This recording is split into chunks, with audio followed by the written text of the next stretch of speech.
ओम अज्ञानतिमिरान्धस्य ज्ञानाञ्जनशलाकया चक्षुरुन्मीलितं येन तस्मै श्रीगुरुवे नमः।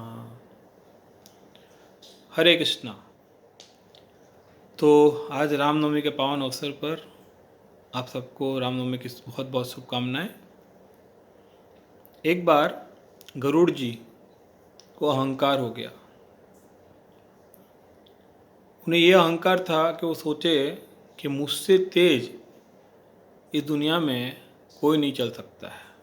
मैं तो मन और वायु की गति से चलता हूँ। दूसरी ओर सुदर्शन चक्र को भी अहंकार हो गया।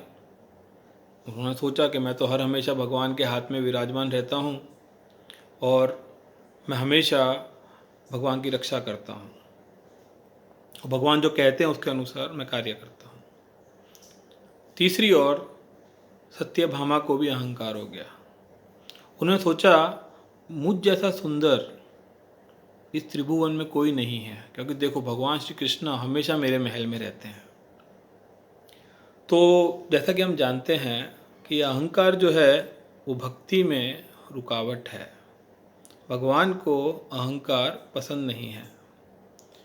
तो उन्होंने एक बार गरुड़ जी को बुलाया और कहा कि तुम किम पुरुष वर्ष में जाओ, वहाँ हनुमान जी रहते हैं, उन्हें कहो कि मैंने बुलाया है। तो गरुड़ जी वहाँ पहुँचते हैं और जब हनुमान जी दिखते हैं उन्हें तो कहते हैं कि ये हनुमान, चलो तुम्हें भगवान श्री कृष्ण ने द्वारिका बुलाया है।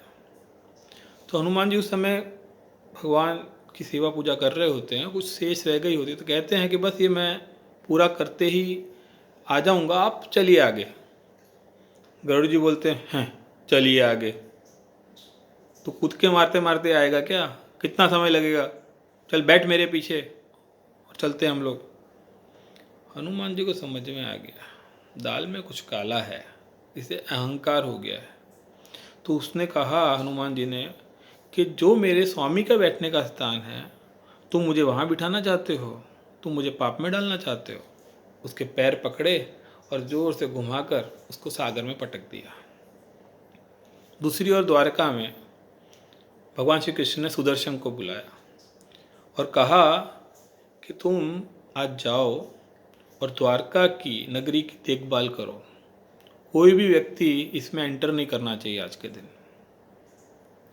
दूसरी ओर उन्होंने सत्यभामा को कहा कि आज मैंने श्री हनुमान जी को बुलाया है, तो तुम मेरे बाजू में बैठोगी तो उसे अच्छा नहीं लगेगा जब वो देखेगा सीता के अलावा अन्य कोई स्त्री मेरे बाजू में बैठी है।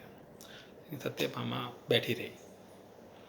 अब जब हनुमान जी द्वारिका में प्रवेश करने वाले थे तो सुदर्शन ने उन्हें रोका। हनुमान जी ने कहा कि भगवान श्री कृष्ण ने मुझे बुलाया है।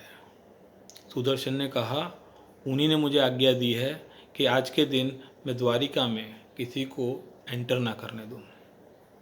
तो हनुमान जी ने सुदर्शन को अपने हाथ से पकड़ा, बाएं हाथ से, और दांत में फंसा कर बंद कर लिया और आगे चल पड़े। वो आए भगवान श्री कृष्ण के पास, भगवान को प्रणाम किया और जब उनके बाजू में उन्होंने देखा तो उन्हें अच्छा नहीं लगा। तो भगवान श्री कृष्ण ने कहा कि हे हनुमान कुछ बोलो। तो हनुमान जी ने अपने मुंह से सुदर्शन जी को निकाला और बाजू में रख दिया। सुदर्शन बेचारा ढीला ढाला शर्म के मारे कि मैं भगवान की सेवा नहीं कर पाया।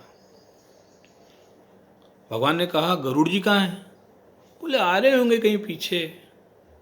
तो थोड़ी देर के बाद गरुड़ जी गीले थे एकदम और कुछ समय के पश्चात वहाँ पहुँचे। तो हनुमान जी ने कहा कि हे भगवान, मेरी माता सीता देवी परम सुंदरी है, उसको छोड़कर आप ये किसे बाजू में बिठा के रखे हो? तो ये देखकर सत्यभामा का भी अहंकार चूर हो गया और भगवान ने एक ही लीला के द्वारा तीनों का अहंकार चूर किया। तो हम क्या सीखते हैं कि जब भी भौतिक जगत में हमें कोई सक्सेस मिलती है तो हम अहंकारवश सोचते हैं मैंने किया, आई एम द डूअर। लेकिन ये सही बात नहीं है। भक्त का सोचना ये होता है कि जो भी कुछ सक्सेस मुझे मिल रही है, ये तो भगवान की कृपा की वजह से मिल रही है। मैं भगवान का आभारी हूँ कि उन्होंने मुझे निमित्त मात्र बनाया और मुझे सेवा दी इस कार्य को करने के लिए। और जब भी कोई फेलियर मिलता है तो भक्त सोचता है कि मेरे पूर्व जन्म के पाप कर्मों की वजह से मिल रहा है।